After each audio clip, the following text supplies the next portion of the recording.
Ukiwa na shilingi 10,000 unaweza kununua chakula kiasi gani ukiwa Njombe mjini?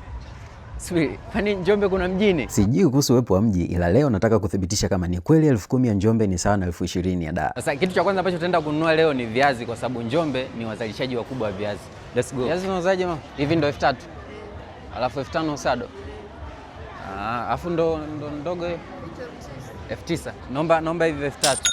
Sijui ni kwa nini niliamua kununua kabichi, kwa sababu sioni kabisa viazi vikiendana na kabichi. 800, 1,500. 800 ndo ziko wapi?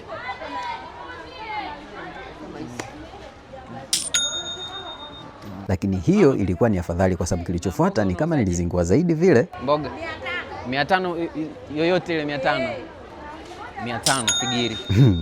Viazi, kabichi, mboga za majani, ila hilo ndo kosa la mwisho. Asante. Nyanya unauzaje? Lita 1,000. Siwezi nikapata labda sili za 500, karoti za 500 hivyo na hoho hivyo hivyo. Na kwa sababu Njombe ni chimbo la parachichi, naondokaje bila kununua? Parachichi unauzaje? 3,000. Na papai unauzaje?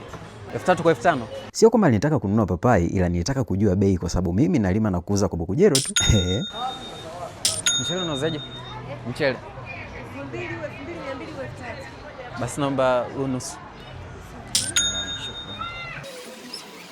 I think you are done bro.